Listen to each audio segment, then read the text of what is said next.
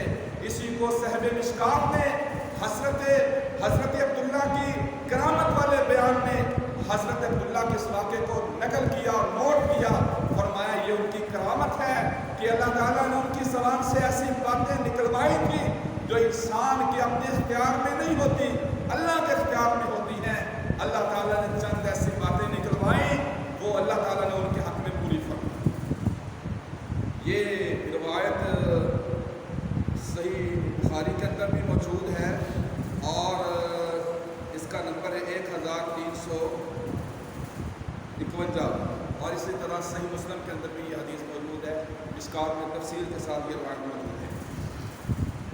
تو یہ کتنے عظیم لوگ تھے۔ آج میں نے آپ کو واقعہ سنا دیا، آپ نے واقعہ سن لیا، اپنی جان پیش کرنا اور نبی علیہ السلام کے لیے میدان میں آ جانا، اللہ کے دین کے لیے، اللہ کی توحید کے لیے اپنی جان تک کو قربان کر دینا۔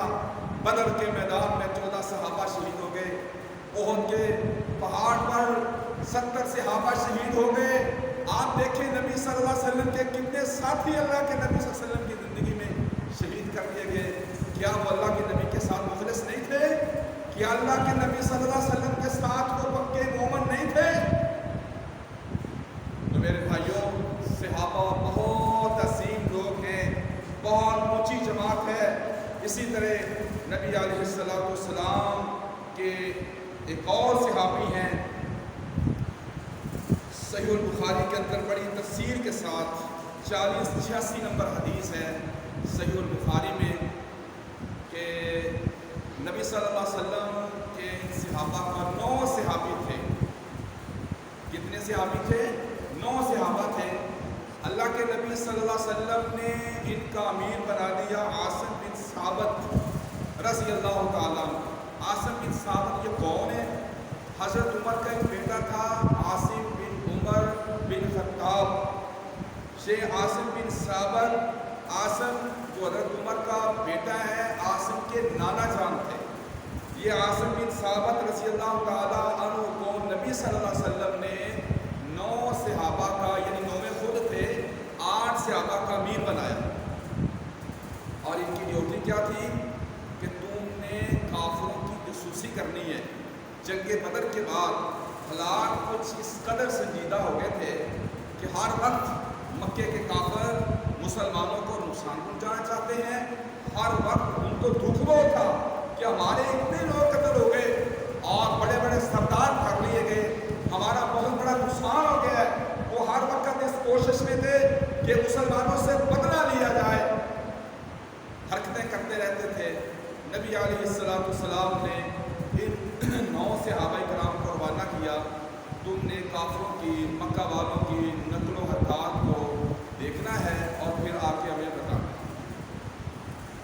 ان کے امیر کے عاصم بن ثابت رضی اللہ تعالیٰ، اتفاق ایسا ہوا، اب یہ نکلے تھے مکے کے قریب ہی، جاسوسی کر رہے تھے، ہلاک و واقعات کے بارے میں یہ پوچھ گچھ کر رہے تھے، جستجو کر رہے تھے آنے جانے والے لوگوں سے۔ مکے والوں کو شک پڑ گیا، مکے والوں کو شک پڑ گیا۔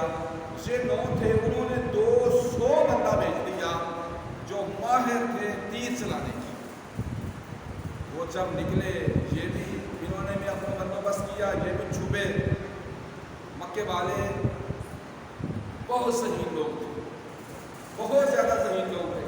انہوں نے تلاش کرتے کرتے جگہ پہ، جس جگہ میں صحابہ بیٹھے تھے، گٹھلیاں وہاں پہ پڑی ہوئی تھی، گٹھلیاں اٹھا کر انہوں نے دیکھا تو ایک ان میں سے کہنے لگا یہ کھجور یثرب کی ہے، یہ کھجور کس علاقے کی ہے؟ یہ کسی اور علاقے کی نہیں ہے، یہ یثرب کی کھجور ہے۔ تو لامحالہ یہ محمد کے ساتھی اس جگہ پہ بیٹھے ہیں، یہ کھجوریں وہ لائے ہیں، انہوں نے اس جگہ پہ پڑاؤ کیا ہے، اس جگہ پہ بیٹھے، چلو آگے پھر تلاش کرو۔ پھر ان کے لیے ڈھونڈنا کچھ آسان ہو گیا۔ چنانچہ ہوا ایسے وہ ڈھونڈنے میں کامیاب ہو گئے، تلاش کر لیا، ایک جگہ پہ ان 9 صحابہ کو انہوں نے اپنے گھیرے میں لے لیا۔ صحابی جو تھے یہ اونچی جگہ پہ تھے، پہاڑی پہ تو بہت اونچی تھی، ساری طرف سے انہوں نے پہاڑی کو گھیر لیا اور یہ کہنے لگے کہ ہم تمہیں کہتے ہیں کہ ہم بالکل تمہیں نقصان نہیں پہنچائیں گے، بس تم ہماری امان میں آ جاؤ، ہماری حفاظت میں آ جاؤ، ہم آپ کو پناہ دیتے ہیں، ہم آپ سے وعدہ کرتے ہیں کہ قطعاً ہم آپ کو کوئی نقصان نہیں پہنچائیں گے، آپ کو قتل نہیں کریں گے، آپ کو نقصان نہیں پہنچائیں گے، ہتھیار پھینک دو، نیچے آ۔ عاصم بن ثابت رضی اللہ تعالیٰ عنہ کہنے لگے کہ میں کسی کافر کی حفاظت میں آنا پسند نہیں کرتا، میں تو اسی جگہ پہ رہوں گا اور جب تک اللہ نے مجھے توفیق دی میں ان کے ساتھ لڑتا رہوں۔ ان لوگوں کے بارے میں کہا جاتا ہے کہ یہ مخلص نہیں تھے محمد کے ساتھ، نعوذ باللہ کے ساتھ۔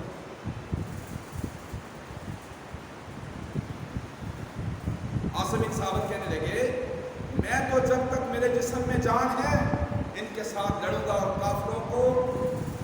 کافروں کی حفاظت میں آنا پسند نہیں کرتا۔ یہ لڑتے رہے، یہ فرنٹ پہ تھے، 3 ساتھی پیچھے تھوڑا سا نچلی ڈھلان پہ کھڑے تھے، یہ تینوں ان کے ساتھ تیر اندازی کرتے رہے، لڑتے رہے، وہ نیچے سے بھی پھینکتے رہے، تو یہ 6 ساتھی اور عاصم بن ثابت نے کہا آخری وقت میں کہا اللہ تو جانتا ہے تیرے علم میں ہے سب کچھ، اللہ ہمارے حالات کی خبر محمد رسول اللہ کو پہنچا دے، ہمارے حالات کی خبر اپنے نبی کو پہنچا دے۔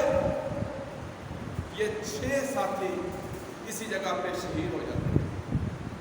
ہم رہ گئے 3 جن میں حضرت خبیب، حضرت زید اور ایک اور صحابی، یہ 3 رہ گئے۔ انہوں نے ان سے بھی یہی بات کہی کہ ہم آپ کو اپنی حفاظت میں لاتے ہیں، ہماری حفاظت قبول کر لو، نیچے آ جاؤ، ہم آپ کے ساتھ کوئی وعدہ خلافی نہیں کریں گے، آپ کو نقصان نہیں پہنچائیں گے، نیچے آ۔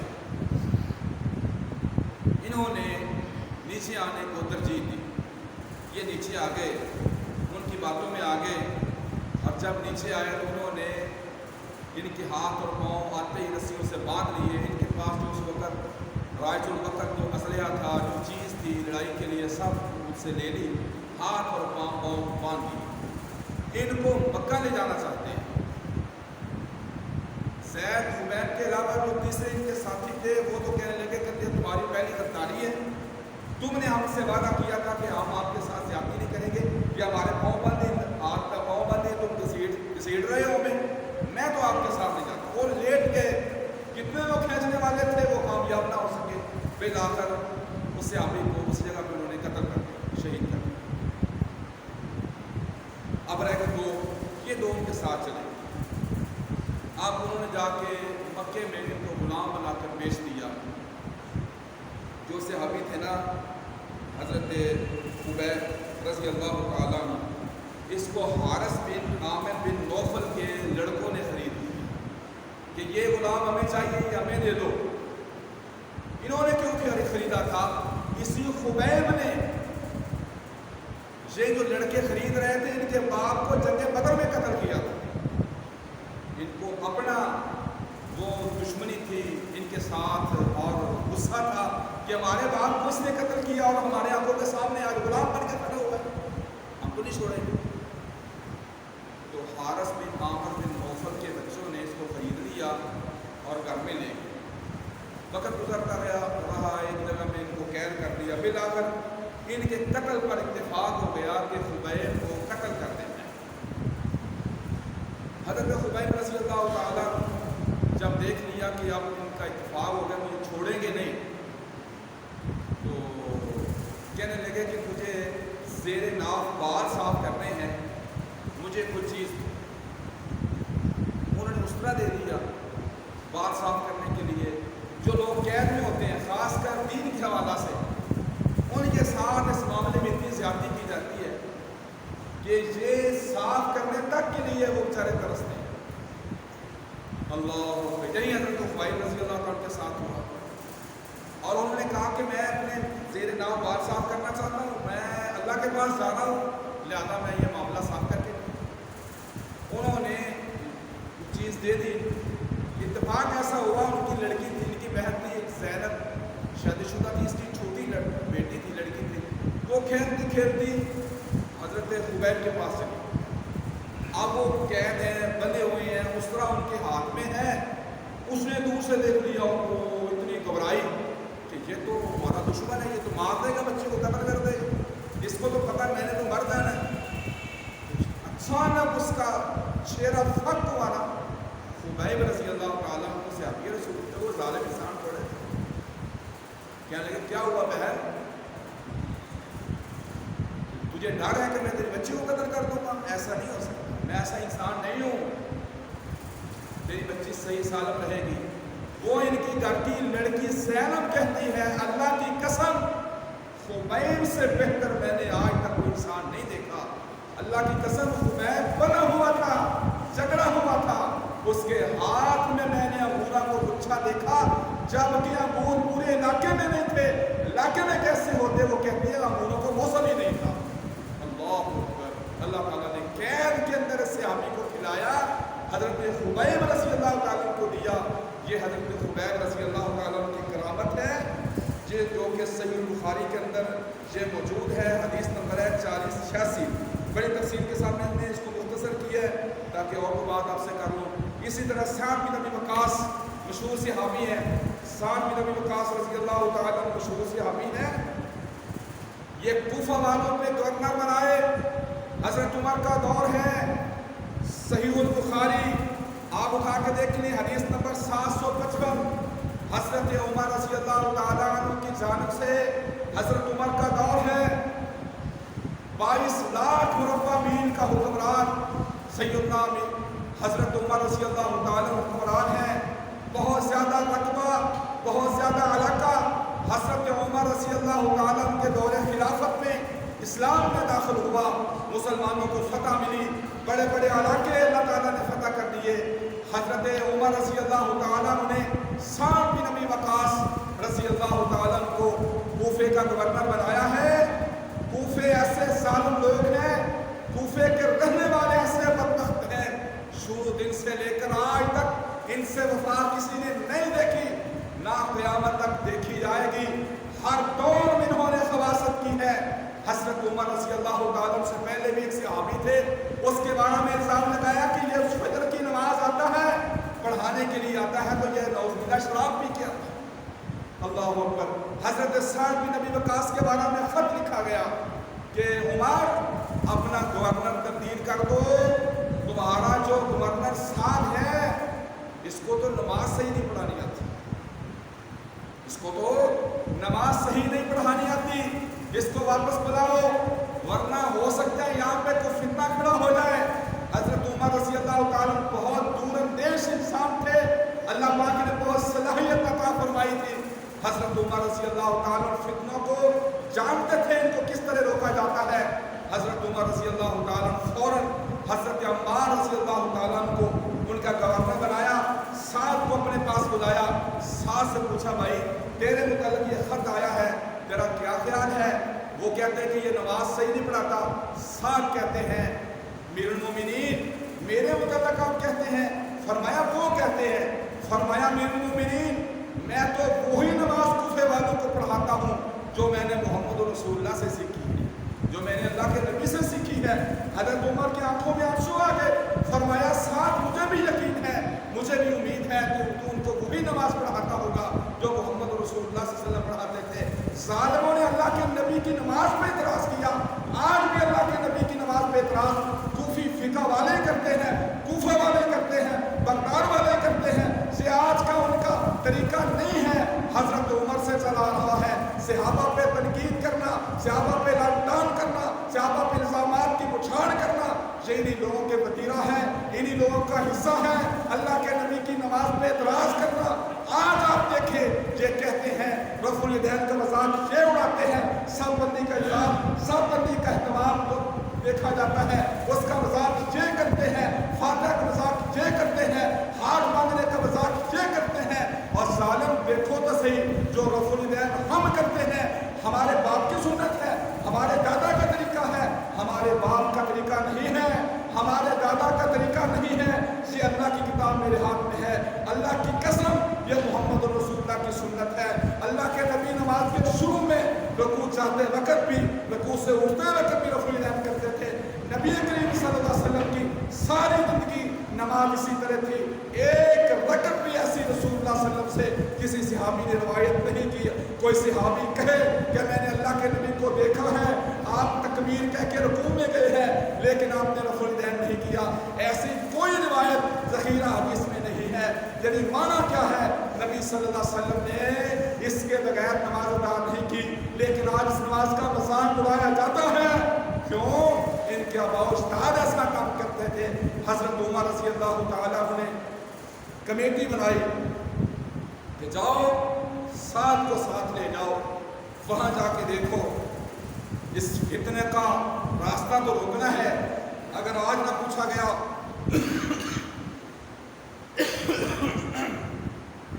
تو مسئلہ فتنہ پھیل سکتا ہے۔ حضرت عمر رضی اللہ تعالیٰ نے کچھ لوگ بھیجے، ساتھ کے ساتھ چلے جاؤ۔ رضی اللہ تعالیٰ ساتھ نبی وقاص کے پاس ساتھ جاتے ہیں۔ یہ کمیٹی کے لوگ، یہ کمیٹی والے لوگ، حضرت عمر نے فرمایا ہر مسجد میں جا کے تم نے پوچھنا ہے، ساتھ سلام جب سلام پھیرے امام تم نے کھڑے ہو جانا ہے، ساتھ کو کھڑے کر کے پوچھنا ہے، مسجد والوں اس آدمی پر، اس گورنر پر تمہیں کوئی اعتراض ہے؟ ہر مسجد میں گئے، ہر لوگوں نے کہا، تمام لوگوں نے کہا کہ اس سال کے اندر ہم نے خیر ہی دیکھی ہے، سال کے اندر ہم نے کوئی آج تک برائی نہیں دیکھی۔ ہر مسجد میں گئے معاملہ صاحب، ہر جگہ پہ گئے مسئلہ صاحب، کمیٹی والے لوگ پوچھتے ہیں یہ خط کس نے لکھا ہے؟ یہ کوفے سے گیا ہے کہ صاحب اچھا بندہ نہیں ہے، یہ کس نے لکھا ہے؟ ساری مسئلوں کا وزٹ کیا گیا، ہر جگہ پہ گئے، بنی عبس ایک محلہ تھا وہاں پہ گئے، اس مسجد میں نماز پڑھی، نماز کے بعد وہ لوگ کھڑے ہو جاتے ہیں اور کھڑے ہو کر کہتے ہیں اس سال پہ کسی کو اعتراض ہو تو بتلائے۔ ایک بندہ کھڑا ہو گیا، اس کا نام تھا اسامہ بن قتادہ، کہتا ہے یہ سارے بزدل ہیں، کوئی بولتا نہیں ہے، ہاں مجھے اعتراض ہے، اس سال پہ 3 اعتراض ہیں، سے لڑکوں کو، ہمارے بچوں کو میدان جہاد میں بھیجتا ہے، اپنے رشتہ داروں کو اور اپنے بچوں کو، اور خود نہیں جاتا، ہمارے بچے مرواتا ہے، خود جہاد پہ نہیں جاتا، سے میدان جہاد میں خود نہیں جاتا، دوسروں کو بھجواتا ہے۔ نمبر 2، مال غنیمت کا مال صحیح تقسیم نہیں کرتا، مال غنیمت جب آتی ہے اپنے رشتہ داروں کو نوازتا ہے، صحیح تقسیم نہیں کرتا۔ اور نمبر 3، جب اس کے پاس کوئی فیصلہ آتا ہے تو صحیح فیصلہ نہیں کرتا، صحیح دلائل کی بنیاد پہ فیصلہ نہیں کرتا، بلکہ اپنے چاہنے والوں کو نوازتا ہے، اپنے رشتہ داروں کو نوازتا ہے۔ ساتھ بھی نبی وقاص صحابی رسول ہیں، اور یاد رکھو یہ کوئی عام صحابی نہیں ہے، یہ وہ صحابی ہے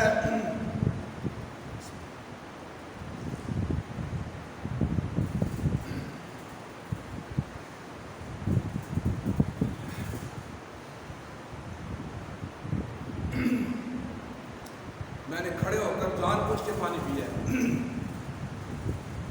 کیوں؟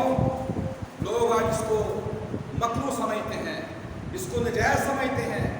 صحیح البخاری کے اندر موجود ہے، حضرت علی رضی اللہ تعالیٰ پانی پیش کیا گیا، ہاتھ میں پکڑتے اور کھڑے ہو کر پیتے ہیں، کہتے لوگوں مجھ کو پانی پینے کی حاجت نہیں تھی، صرف اس لیے کھڑے ہو کر پی رہا ہوں آپ کو بتانے کے لیے کہ محمد رسول اللہ بھی کبھی کبھی کھڑے ہو کر پی لیا تو کھڑے ہو کر پینا بھی خلاف سنت نہیں ہے کوئی طریقہ۔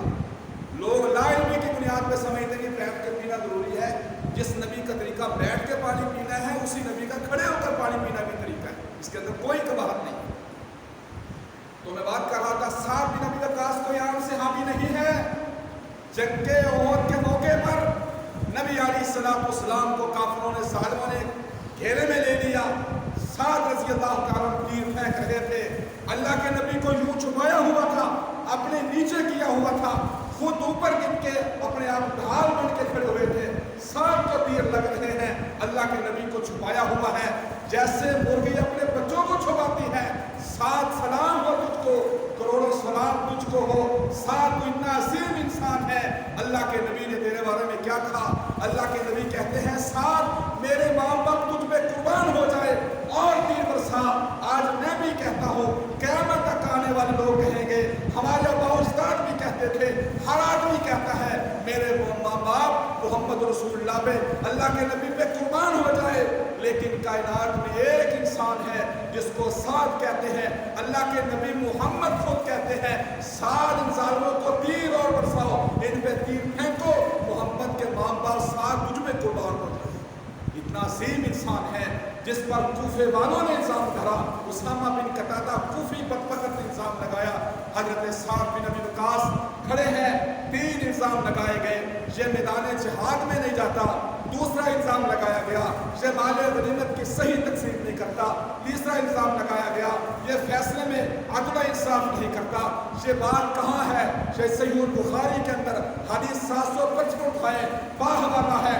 کسی بات پہ اعتراض کسی کو جرأت ہے وہ ہاتھ رکھے کہ مولانا صاحب یہ بات آپ نے بغیر دلیل کے کی ہے، میں ہر دلیل کا ہر حوالے کا ذمہ دار ہوں۔ اس اسٹیج سے جو بات بھی آپ کے سامنے آئے گی انشاءاللہ باحوالہ ہوگی، دلیل کے ساتھ ہوگی۔ جو حوالہ اور دلیل نہ ہوگا تو میرے بھائیوں ہم قطعاً آپ کے سامنے رکھ نہیں سکتے، نہ ہی اسلام کی اجازت دیتا ہے۔ یہ اسٹیج ذمہ دار اسٹیج ہے، یہ اسٹیج ممبر ذمہ دار ممبر ہے۔ اللہ کے نبی علیہ الصلوۃ والسلام کا یہ صحابی سعد بن ابی وقاص کھڑا ہے، سامنے مجمع میں اسامہ بن قتادہ کھڑے ہیں۔ کمیٹی کے لوگ پوچھتے ہیں بڑی مسجد میں اسامہ کی بات کا کوئی بندہ تائید کرنے والا ہے کہ سعد کے اندر یہ برائی ہے؟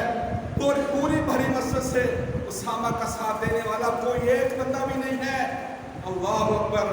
اسامہ بن قتادہ سامنے سالم کھڑا ہے کوفی، ادھر سعد بن ابی وقاص کھڑے ہیں، فوراً ہاتھ اٹھا دیتے ہیں، میرے پروردگار اس نے میرے دل کو چھلنی کر دیا، اس نے مجھ پر 3 نجائز الزام کرے ہیں، جھوٹ بولا ہے، اللہ میں بھی اس کے حق میں 3 بد دعائیں کرتا ہوں۔ حضرت سعد بن ابی وقاص نے بد دعا کی، اللہ اس کی عمر کو لمبا کر دے، اس کی عمر کو، اسامہ بن قتادہ کی عمر کو لمبا کر دے، اس کی عمر کو بڑھا دے۔ دوسری بد دعا کی، اللہ اس کو فقر و فاقہ کے اندر خوب مبتلا کر دے، اس کو غربت اس پہ مسلط کر دے۔